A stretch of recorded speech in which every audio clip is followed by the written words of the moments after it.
Hello friends, welcome to question hub. और आज से मैं स्टार्ट करने जा रहा हूँ 25 वेरी इंपॉर्टेंट जीके क्वेश्चन की सीरीज़ इन हिंदी। तो देखते हैं आज का वीडियो।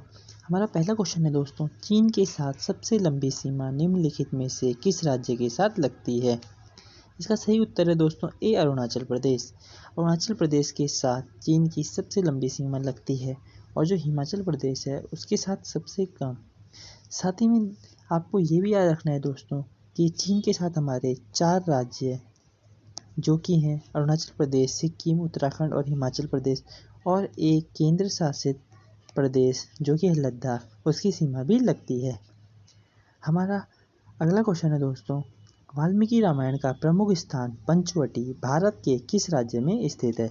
इसका सही उत्तर है दोस्तों डी, महाराष्ट्र। महाराष्ट्र में पंचवटी स्थित है और महाराष्ट्र के नासिक में।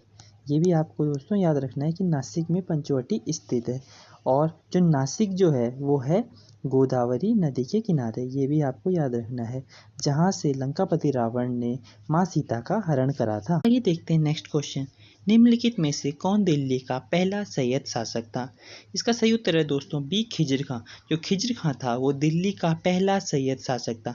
और साथ में आपको ये भी याद रखना दोस्तों कि ये जो था वो तिमूर के नाम पे रूल किया करता था और यही जो मुल्तान का गवर्नर भी था। तो आइए देखते हैं नेक्स्ट क्वेश्चन, गूगल को किस वर्ष एक निजी कंपनी के रूप में स्थापित किया गया था? इसका सही उत्तर है दोस्तों डी, 1998 में।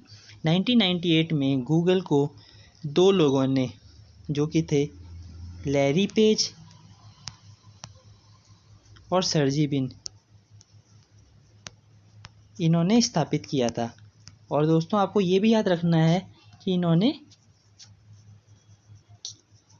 कैलिफोर्निया में इसे स्थापित किया था 1998 में। आइए देखते हैं नेक्स्ट क्वेश्चन, निम्नलिखित में से कौन सा राज्य नेपाल को भूटान से अलग करता है? इसका सही उत्तर है दोस्तों सी, सिक्किम। और आपको साथ ही में ये भी याद रखना है कि जो दुनिया की तीसरी सबसे ऊंची चोटी है कंचनजंगा, वो भी सिक्किम में ही है और यह भारत की सबसे ऊंची पर्वत चोटी है। तो देखते हैं नेक्स्ट क्वेश्चन। नेक्स्ट क्वेश्चन है दोस्तों हमारा, वाष्पीकरण और द्रवण की संयुक्त प्रक्रिया को कहा जाता है? इसका सही उत्तर है दोस्तों बी, आसवनीकरण। वाष्पीकरण और द्रवण की संयुक्त प्रक्रिया को आसवनीकरण कहा जाता है। तो आइए देखते हैं next question, film PM Narendra Modi के निर्देशक कौन है? इसका सही उत्तर है दोस्तों बी, उमंग कुमार। जो उमंग कुमार है वो पीएम नरेंद्र मोदी के निर्देशक है, ये आपको याद रखना है। तो आइए देखते हैं नेक्स्ट क्वेश्चन, हिंदी महानतम साहित्यिक कृतियों में से एक महाकाव्य कामायनी के लेखक हैं? इसका सही उत्तर है दोस्तों डी, जयशंकर प्रसाद। जो जयशंकर प्रसाद है उन्होंने कामायनी लिखी है। साथ ही में आपको दोस्तों ये भी याद रखना है कि जो जयशंकर प्रसाद है ये कहाँ के हैं? ये वाराणसी के हैं। ये भी पूछ सकते हैं। और इनकी 2 फेमस और उपन्यास भी आपको याद रखना है, तितली जो इन्होंने लिखी हैं, तितली और कंकाल। ठीक है दोस्तों, तितली और कंकाल भी जयशंकर प्रसाद ने लिखे हैं। तो ये देखते हैं नेक्स्ट क्वेश्चन, रानी की वाव, जिसे कि रानी का स्टेपवेल भी कहा जाता है, जो कि यूनेस्को के विश्व विरासत स्थल सूची में है, कहाँ स्थित है? इसका सही उत्तर है दोस्तों सी, राजस्थान। जो रानी की वाव है वो राजस्थान में स्थित है। और आपको ये भी याद रखना है कि ये जो है रानी की वाव ये सरस्वती की नदी के किनारे बना है और इसे रानी उदयमती ने अपने पति राजा भीमदेव फर्स्ट की याद में बनवाया था।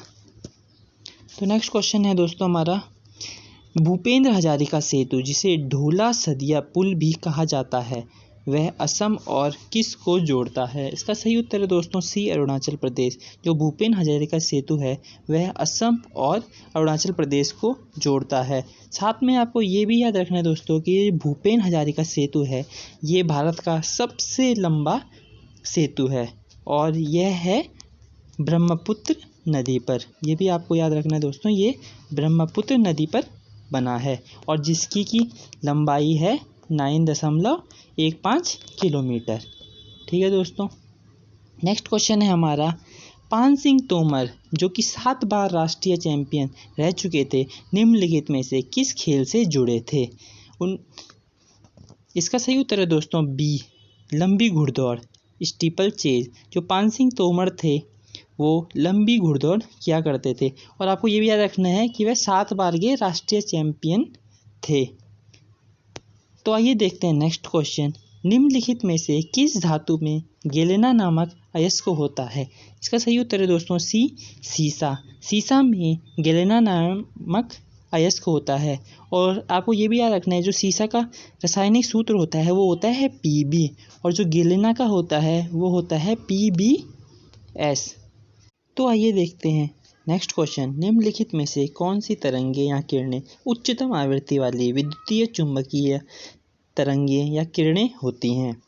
इसका सही उत्तर है दोस्तों डी, गामा किरणें। जो गामा किरणें हैं वह उच्चतम आवृत्ति वाली किरणें हैं। साथ में आपको यह भी याद रखना है दोस्तों कि जो रेडियो तरंगें होती हैं वह सबसे कम आवृत्ति वाली तरंगें होती हैं। तो आइए देखते हैं नेक्स्ट क्वेश्चन।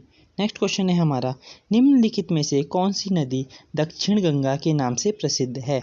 इसका सही उत्तर है दोस्तों ए, गोदावरी। गोदावरी है वह दक्षिण गंगा के नाम से जानी जाती है और यही भारत की दूसरी सबसे लंबी नदी है।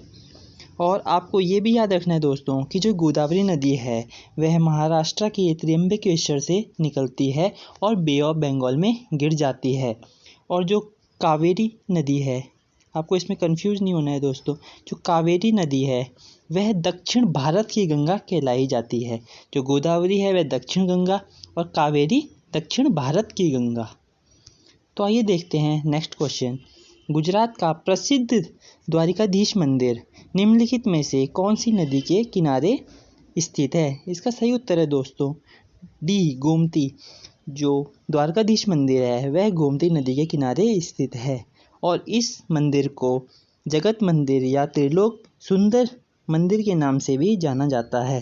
देखते हैं नेक्स्ट क्वेश्चन। नेक्स्ट क्वेश्चन है हमारा, निम्नलिखित में से किस शहर में यूनियन बैंक ऑफ इंडिया का मुख्यालय है? इसका सही उत्तर है दोस्तों बी, मुंबई। मुंबई में यूनियन बैंक ऑफ इंडिया का मुख्यालय है। तो आइए देखते हैं नेक्स्ट क्वेश्चन। नेक्स्ट क्वेश्चन है हमारा, 1872 में भारत के वायसरॉय लॉर्ड मेयो की हत्या कहाँ की गई थी? इसका सही उत्तर है दोस्तों बी, पोर्ट ब्लेयर। जो वायसरॉय लॉर्ड मेयो थी उनकी हत्या पोर्ट ब्लेयर में कर दी गई थी, जो कि अंडमान एंड निकोबार में है। और आपको ये भी याद रखना है दोस्तों कि जो लॉर्ड मेयो थे उन्होंने ही वित्तीय विकेंद्रीकरण की शुरुआत करी थी। वित्तीय विकेंद्रीकरण की शुरुआत इन्होंने ही करी थी। और साथ में आपको ये भी याद रखना है कि इनकी हत्या इन्हीं की ऑफिस में की गई थी, शेर अली आफरीदी द्वारा, जो कि अंडमान एंड निकोबार में कैदी थे। तो आइए देखते हैं नेक्स्ट क्वेश्चन। नेक्स्ट क्वेश्चन है दोस्तों हमारा, राष्ट्रीय पोषण संस्थान कहाँ पर स्थित है? तो इसका सही उत्तर है दोस्तों बी, हैदराबाद। हैदराबाद में राष्ट्रीय पोषण संस्थान स्थित है। तो नेक्स्ट क्वेश्चन है दोस्तों हमारा, बेलगावी शहर किस राज्य में स्थित है? तो इसका सही उत्तर है दोस्तों ए, कर्नाटक। कर्नाटक में बेलगावी शहर स्थित है। तो नेक्स्ट क्वेश्चन है दोस्तों हमारा, कंप्यूटर की भाषा में रैम का पूर्ण रूप क्या है? तो इसका सही उत्तर है दोस्तों B, random access memory. RAM की पूर्ण रूप है रैंडम एक्सेस मेमोरी। और आपको एक ये भी याद रखना है दोस्तों कि जो रोम की होती है वो होती है रीड ओनली मेमोरी। तो ये देखते हैं नेक्स्ट क्वेश्चन दोस्तों, मोहिनी अट्टम की नर्तकियों द्वारा चमकीले सुनहरी बॉर्डर से अलंकृत किस रंग की साड़ी को पहना जाता था? तो इसका सही उत्तर है दोस्तों डी, सफ़ेद और हल्का सफ़ेद। और ये जो मोहिनी अट्टम है ये केरला का नृत्य है, ये भी आपको याद रखना है दोस्तों। तो आइए देखते हैं नेक्स्ट क्वेश्चन, ज्योतिराव फुले द्वारा सत्यशोधक समाज की स्थापना किस वर्ष में की गई थी? इसका सही उत्तर है दोस्तों डी, 1873 में। 1873 में ज्योतिराव फुले द्वारा सत्यशोधक समाज की स्थापना की गई थी, ये आपको याद रखना है। और साथ में आपको ये भी याद रखना है कि ज्योतिराव फुले ने एक पुस्तक लिखी थी, गुलामगिरी। ठीक है दोस्तों, इन्होंने कौन सी पुस्तक लिखी थी? गुलामगिरी। तो आइए देखते हैं नेक्स्ट क्वेश्चन, निम्नलिखित गैसों में से किस गैस की गंध सड़े हुए अंडे के गंध के समान होती है? तो इसका सही उत्तर है दोस्तों ए, हाइड्रोजन सल्फाइड। जो हाइड्रोजन सल्फाइड है ये इसकी गंध सड़े हुए अंडे की गंध के समान होती है। और साथ में आपको ये भी याद रखना है दोस्तों कि ये हाइड्रोजन सल्फाइड बहुत जहरीली गैस होती है। और जो हाइड्रोजन सल्फाइड का रासायनिक सूत्र होता है वो होता है H2S। ठीक है दोस्तों, आपको ये भी ध्यान में रखना। तो आइए देखते हैं नेक्स्ट क्वेश्चन, 20वीं सदी के किस प्रख्यात उपन्यासकार और कवि ने पिंजर का लेखन किया है? तो इसका सही उत्तर है दोस्तों ए. अमृता प्रीतम।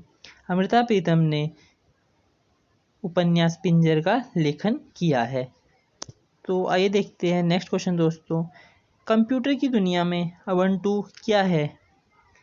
इसका सही उत्तर है दोस्तों सी. उबंटू एक open source Linux operating system है। आपको याद रखना है दोस्तों, जो उबंटू है वो एक ऑपरेटिंग सिस्टम है ओपन सोर्स लिनक्स। दोस्तों वीडियो के देखने के लिए धन्यवाद, और अगर आपको ये वीडियो पसंद आई हो तो प्लीज़ वीडियो को लाइक एंड शेयर कर देना, और अगर आपने अभी तक चैनल को सब्सक्राइब नहीं किया है तो प्लीज़ सब्सक्राइब कर दो। तो मिलते हैं दोस्तों इस सीरीज़ के नेक्स्ट पार्ट में, तब तक के लिए जय भारत।